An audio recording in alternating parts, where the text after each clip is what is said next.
The compliance officer's name was Darren Fitch.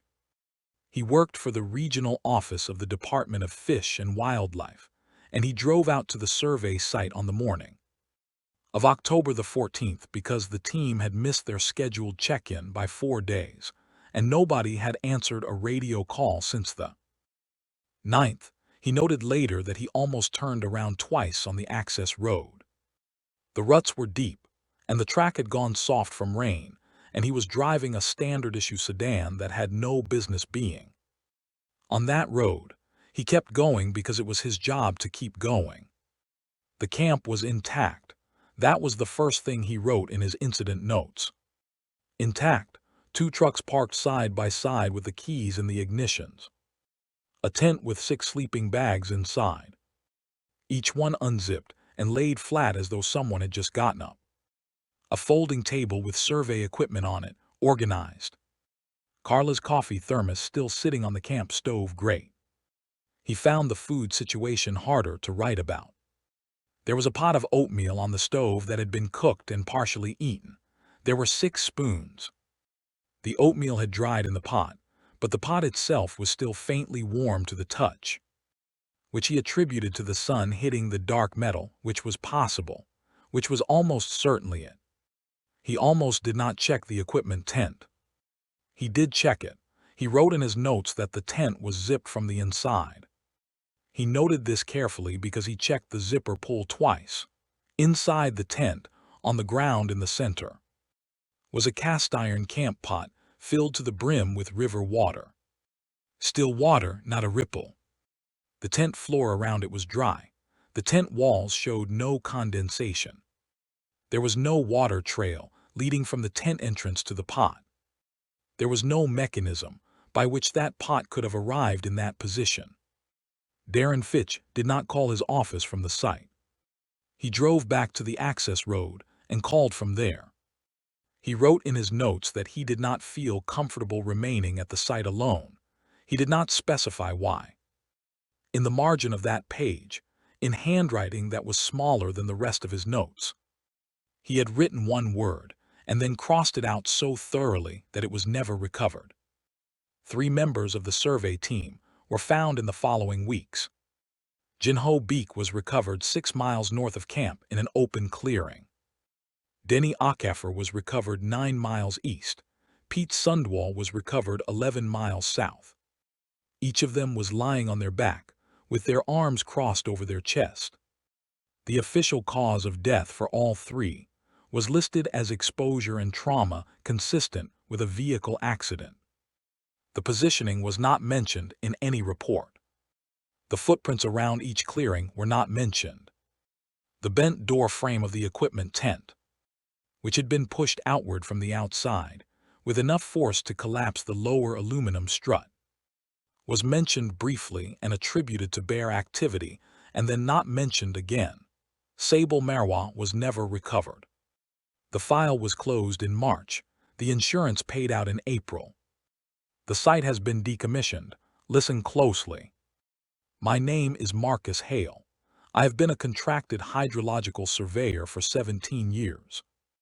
Before that, I spent 4 years doing field assessment for the Army Corps of Engineers, which means I know how to read moving water, and I know how to read a landscape, and I know the difference between a place that feels wrong because of geology and a place that feels wrong for some other reason. I am telling you what I know and what I saw and what I can no longer explain away. I am telling you because Carla stopped speaking 8 months ago, and someone needs to say this out loud before whoever filed that new access permit drives out to that river and does not come back. I keep a fuel expenditure notebook. Worn green cover, hard spine. I have kept one on every survey for 17 years because it is the most accurate way to track equipment usage across an extended field deployment. Every morning I log the generator hours, the vehicle mileage, the drone battery cycles. Every evening I cross-check. It is not glamorous record-keeping. It is the kind of record-keeping that keeps a job running smoothly. I have not opened that notebook since October. There is something on the last page that I wrote in the dark. I am not ready to talk about that yet. The six of us drove out on September the 29th. The survey was a federally contracted water quality and flow assessment for a river corridor, running approximately 40 miles through traditional Blackfoot territory along the Montana and Alberta border. The contract was standard. The timeline was 10 days.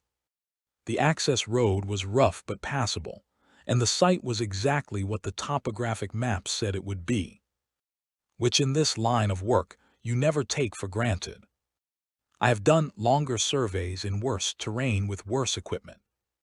By every standard measure, this was a routine deployment. Denny Acaffer was my equipment technician. He had been working contract surveys for 11 years, and he was the most organized person I have ever shared a campsite with. He ran a maintenance check on every piece of equipment every 48 hours, scheduled in advance, non-negotiable, whether the equipment needed it or not. He said the equipment always needed it. He was usually right. He kept a small photograph of his daughter tucked inside the case of his multimeter. I saw it every time he ran diagnostics. I never asked him about it, and he never volunteered, and that was an arrangement we both understood. Carla Reese was our sediment and particulate analyst. She did not speak before her second cup of coffee. This was not a preference or an affectation. It was simply a fact about how Carla functioned.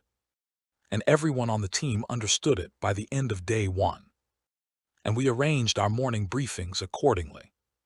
She was extraordinarily good at her work.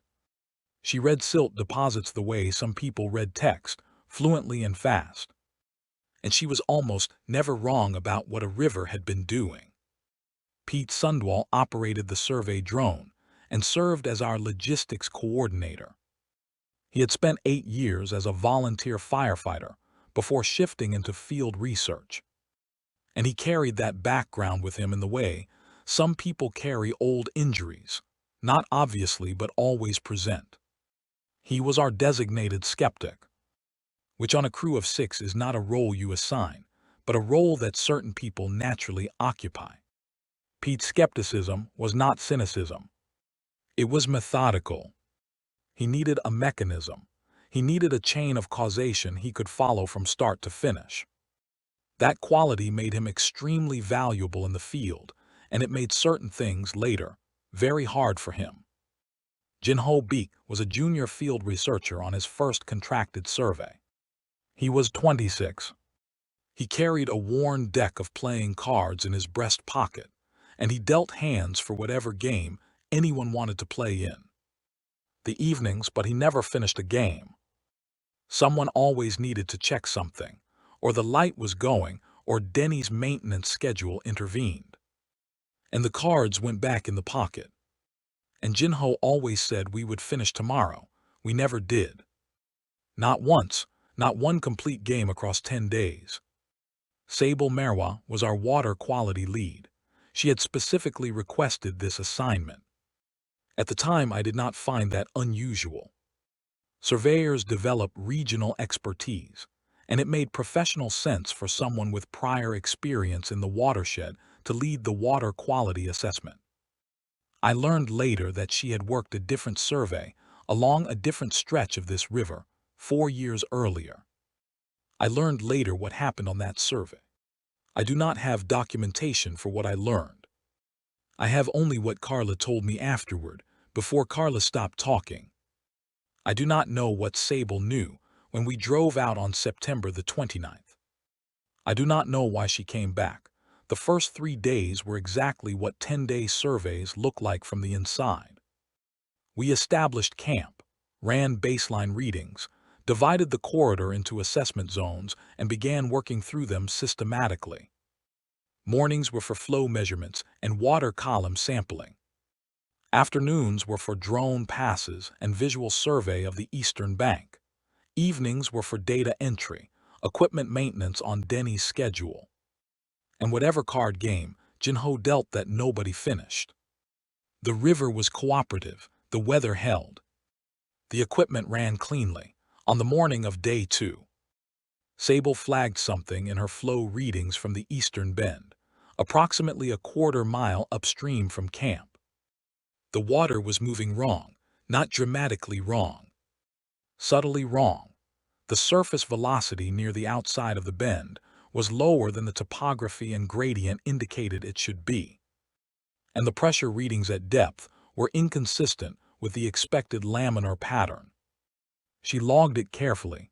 She said it was probably a subsurface obstruction, a gravel shelf or a debris accumulation, disrupting the flow from below. She went back to the eastern bend twice more that afternoon. I watched her standing in the shallows with her instruments, very still, looking at the water the way she sometimes looked at things she had not decided how to classify yet. I did not ask her what she was thinking. I should have asked her. I logged her observation in my fuel notebook under general field notes. I moved on. Day 3 ran on schedule. The drone footage was clean. Carla's sediment cores from the southern bank were showing expected depositional patterns. Denny ran his 48-hour check on the generator and the satellite communicator and the 2 vehicles, and found nothing requiring attention. Jinho dealt a hand of rummy after dinner, and we played 4 rounds before the wind picked up, and Carla said she was going to sleep.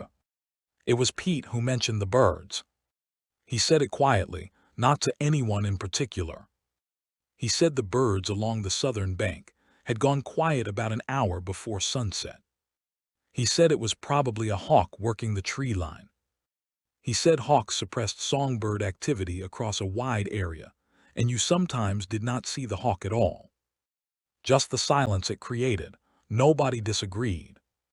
We zipped the tents and went to sleep, and the silence continued, and none of us, not one of us, mentioned it in the morning. On the morning of day 4, Denny found the depressions. He found them during his perimeter walk, which was not part of any official protocol, but was something Denny did every morning before breakfast, checking the vehicles and the equipment cases and the general state of the camp boundary. He came back and stood at the camp stove for a moment before he said anything. Carla was on her first cup of coffee. He waited. Then he said there was something in the silt along the eastern bank that he thought we should look at.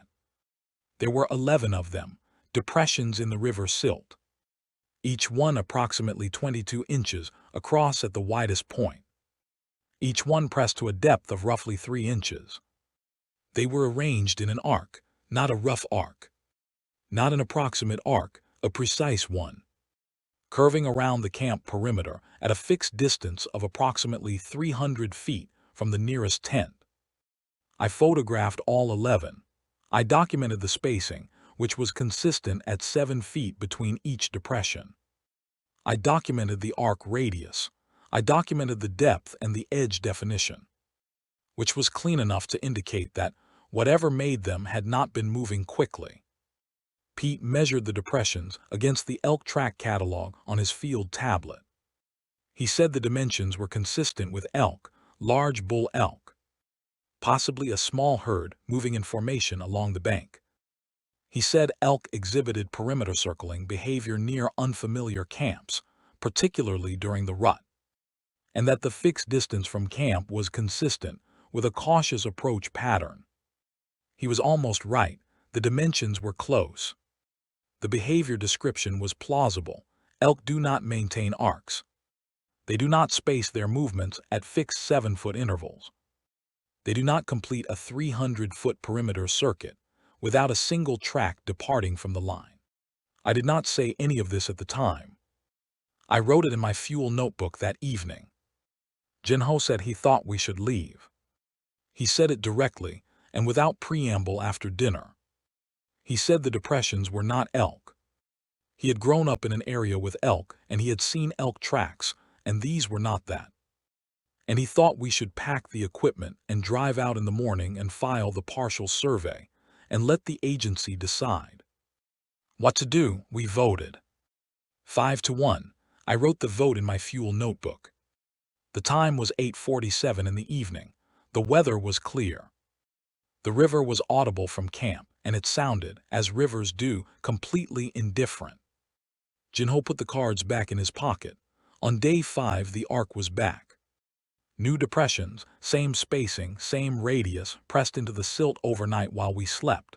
The arc had moved. It was now 270 feet from the nearest tent, not 300. 270. It had moved closer by exactly 30 feet. Pete said it was a different elk group, or the same group, returning on a different approach path. He said it while looking at the depressions and not at us. He said the rut produced unusual repetitive behavior patterns, and this was within documented parameters. Sable walked the full length of the arc without speaking. When she came back, she looked at me for a long moment, and then she went into her tent and did not come back. Out until dinner, I have thought about that look many times. I think she was deciding whether to tell me something. I think she decided not to. On the morning of day 6, Denny ran his 48-hour check on the satellite communicator. He came and found me by the river. He said the antenna housing was cracked. He showed me the unit. The housing was cracked along the lateral axis, in a pattern that required sustained pressure applied from a specific angle and maintained for long, enough to propagate the fracture through the full thickness of the casing. It was not the kind of damage that resulted from being dropped. It was not the kind of damage that resulted from thermal expansion or equipment aid. Denny had been maintaining satellite communicators in the field for 11 years, and he looked at the crack for a long time before he said what he said. He said something did that on purpose. I told him to check the backup radio. The backup radio was in its case in the equipment tent. The case was latched and undamaged. When Denny opened it and lifted the unit out and opened the battery compartment, the internal components were missing. Not damaged, absent. The circuit board and the frequency module and the power relay were gone. The screws that held the housing together had been removed and replaced, neatly, in their original positions. Denny set the radio down on the equipment table. He did not say anything. The vehicles both started. We had the road out. We implemented a new movement protocol that morning. Nobody moved outside the camp perimeter alone. Paired movement, minimum 2 people at all times. It was Pete's suggestion, and we adopted it without debate. Sable said it was a good idea. She said it in a tone that meant she believed it was necessary.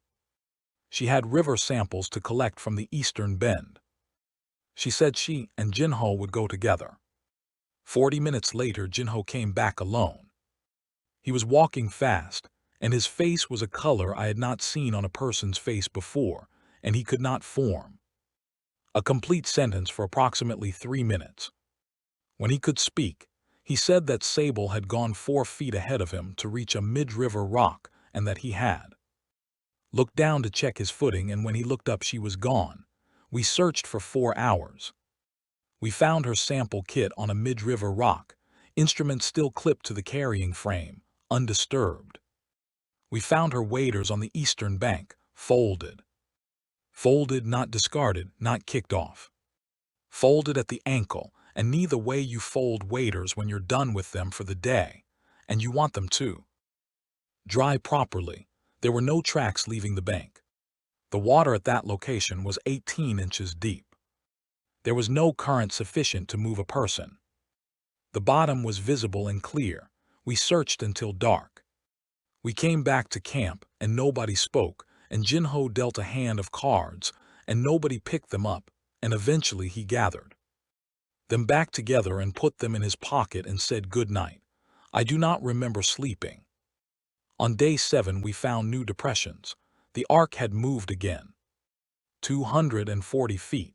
The spacing between depressions had changed as well. Instead of 7 feet, it was 6.5. The arc was tightening. The intervals were compressing. Whatever was measuring us was measuring more carefully now. Denny said he wanted to try driving out that afternoon. I said we should all go together. We drove out together, all four of us in one truck. The road held for approximately 2 miles, and then dropped into the drainage crossing where the culvert ran under the track. The truck dropped into the culvert gap and stopped. Denny got out to look. He lay flat on the road and used his flashlight on the culvert mouth, and he was quiet for a long time, and then he stood up and said, "We were not driving out." The culvert had been packed, river stone and compacted silt, dense, systematic, filling the full diameter of the pipe from one end to the other. Denny estimated from the degree of compaction and the material composition that the work had been done over multiple nights. Not one night. Multiple nights, beginning, he said, no later than day 3. Day 3, before we found the depressions. Before we knew to look for anything. It had started before we were watching. We drove back to camp. Denny said we could work on the culvert with the camp shovel and the vehicle jack handle, and clear it in a day, maybe 2. He said it in the voice of someone working through a problem that has a practical solution, which was the only voice Denny ever used, which was one of the things I had always valued about him. That night something circled the camp. We heard it. All four of us, awake in our tents, listening to movement in the tree line that maintained a fixed distance from the camp perimeter and moved steadily and did not speed up and did not slow down and continued for a long time. In the morning, we started on the culvert. On the morning of day 9, Denny had cleared approximately a third of the obstruction. Marcus was with him. I was with him. Carla was with him. We were all three within sight of him, and he was on his knees at the culvert mouth, working the packed stone loose with the jack handle and a folding camp shovel. I had turned to ask Carla a question. A specific question about whether she had seen the survey pack with the backup GPS unit. I turned to ask her and she answered, and I turned back. The time elapsed was not more than 4 seconds. Denny was not at the culvert. The jack handle was still in the culvert mouth. The folding shovel was on the ground. Denny's knee pads, which he wore for exactly this kind of work, were on the road beside the truck tire. I have tried many times to account for what I saw in those 4 seconds, while I was not looking directly at the culvert. I saw it in my peripheral vision. I registered it the way you register motion when you are not attending to it. I am not able to describe the mechanics of what I saw. I am not able to place it in a category of things I have encountered before. I am able to say that what moved from the tree line to the road, and then was not in the road, was not an animal in the way I have ever understood that word. Carla said it knew we would try to leave today. She said it quietly. She was still looking at the place where Denny had been. I did not write a response to that in my notebook. I understand now that it had been watching us long enough to know our patterns, the maintenance schedule, the perimeter walks, the paired movement. It had watched us adapt, and it had adapted faster. Each thing we changed, it accounted for. The way it had started on the culvert on day 3, before we had given any sign that we were thinking about leaving. The way the arc moved closer by a fixed increment each night, not randomly but measuredly. The way the radio components had been removed without disturbing the case, the screws replaced, the latch refastened. It was not hunting us, it was removing us. The way you remove anything from a place that was never meant for it. We worked on the culvert for the rest of day 9. The 3 of us taking turns. We did not speak much. By evening, we had cleared enough passage for the remaining truck to push through if the driver was willing to gun the engine and commit. Carla said she would drive. Pete said he had more experience driving bad roads. We agreed Pete would drive. Nobody slept that night. In the morning at first light, we loaded the truck. We took the essential equipment cases and the data drives and nothing else. I took my fuel notebook. I do not know why I took it specifically. I took it the way you take certain things without deciding to. We drove at first light. The road was rough, and the culvert crossing lurched the truck badly, but we came through it and the wheels found the track end. Pete accelerated, and the tree line blurred on both sides, and for approximately 90 seconds, I believed we were going to be all right. Something stood in the road. Pete saw it first. I saw it as Pete was braking, and even with the brakes the truck was still moving because the road was downhill and the surface was loose, and Pete was managing the slide while looking at what was standing ahead of us. I had surveyed this stretch of road on day one. I had used a stand of lodgepole pine on the eastern shoulder as a reference marker for the drone flight line, and I had measured those trees as part of standard topographic documentation. The tallest was 31 feet. I know this with precision because I entered it in my fuel notebook. What stood in the road was taller than those trees by approximately 2 feet. I am giving you a measured figure, not an impression. The proportions were wrong.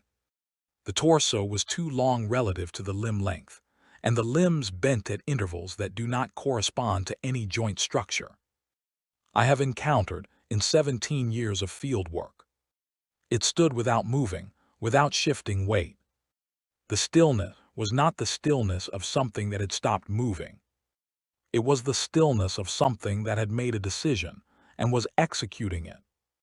Pete said, "Hold on." He said it very quietly. He accelerated. The truck hit something. I do not know what the truck hit. I know that the impact was wrong. The physics of it were wrong. The deceleration was wrong for the object mass implied by what we saw. The truck went sideways. The front end came around. The embankment caught the passenger side, and the truck rolled once and came to rest on its roof in the drainage ditch at the road's edge. The windshield was gone. I was on the ceiling, which was now the floor. I could see the road through where the windshield had been. Pete was not moving. Carla was cut along her forearm, and she was breathing in short, controlled increments, the way people breathe when they are deciding whether they are badly hurt. She looked at me. I looked at her. She said she could move. We came out through the windshield frame. The road was empty. We walked. The road descends through approximately 3 miles of heavy timber before it reaches the secondary highway. We walked those 3 miles in the dark with one flashlight between us. The battery was at partial charge. They followed us. Not chasing, following. At a fixed distance, maintained precisely, audible in the tree line on both sides. When we stopped, they stopped. When we walked, they walked. The sound of them was not one sound. It was several, coordinated. Moving with us the way an escort moves, flanking, pacing, holding the interval. I do not know how many there were. We did not run. We walked. Running would have changed the nature of what was happening, and I do not believe that change would have benefited us. We reached the highway as the sky began to lighten in the east. They stopped at the tree line. We stood on the asphalt and watched the timber, and the sound stopped, and the tree line was still, and the light came up. Slowly, and they did not come any further. I do not know if it was the light, or if they had already finished what they came to do. The official investigation lasted 11 weeks. The search teams found the camp intact. They found the truck. They found Pete's body in the truck cab. They found Jinho 11 days after we reported. 6 miles north in an open clearing on his back, arms crossed over his chest. Denny was found 9 miles east in another clearing, same position. The search for Sable was suspended after 3 weeks. The cause of death for Pete, Jinho, and Denny was listed as trauma and exposure, resulting from a vehicle accident consistent with the road and weather conditions. Nobody mentioned the clearings.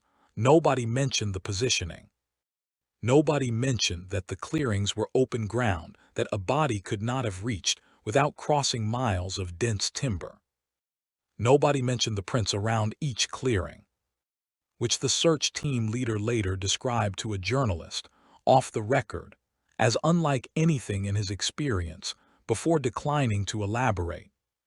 Nobody mentioned the door frame. I mentioned the door frame in my witness statement. I described the outward deformation of the lower strut of the equipment tent door frame, which had been pushed outward with enough sustained force to collapse the aluminum. I was told this was consistent with bear activity. I said I did not believe it was consistent with bear activity. The record reflects that I was told it was consistent with bear activity. The file was closed. Carla and I were interviewed 4 times across the 11 weeks. After the 4th interview, Carla drove home and stopped answering her phone. She answered once, 8 months in, to tell me she was not going to speak about it again and that she thought I should consider the same. I considered it. I have thought about what the Blackfoot people knew about that river. I have thought about the fact that the survey contract existed because a federal agency determined that a water quality assessment of that corridor was needed and that the assessment was filed for, and the access was granted, and the team was assembled. And at no point in that process did anyone contact the tribal council of the Blackfoot Nation to ask whether there was knowledge of that specific stretch of river that a federal contractor should have before driving out there with 6 people and 10 days of supplies. I have thought about this process and what it reveals about whose knowledge is treated as data and whose knowledge is treated as folklore. The Blackfoot warned about that river. I do not know the specific language of the warning. I know it existed because Sable knew it existed, and because Sable specifically requested an assignment that would take her back to a place she had already been. And I know she stood in the eastern bend on day 2 and watched the water move wrong and made a decision not to. Tell me what she was thinking. I want to know what she knew. I want to know if she found it. I want to know what was on the page of her sample journal that she tore out on day 5 and burned in the cook fire when she thought no one was watching. I keep my fuel notebook in a kitchen drawer. I have not opened it since October. There is something written on the last page in handwriting that is mine, but written in conditions I do not fully remember, and I have not been able to make myself read it since the morning we walked out of that tree line onto the highway. I do not know what it says. I think I wrote it when I knew. The river is still there. The site has been decommissioned, but decommissioned means the equipment has been removed. The river is still running. The eastern bend is still there, and the water is still moving wrong in a way that does not match the topography, and nobody who knows how to read that has been back to look at it. Someone filed a new access permit 6 weeks ago. The file number is public record. I have looked it up. There is a crew listed. There are 6 names. I hope they read this first.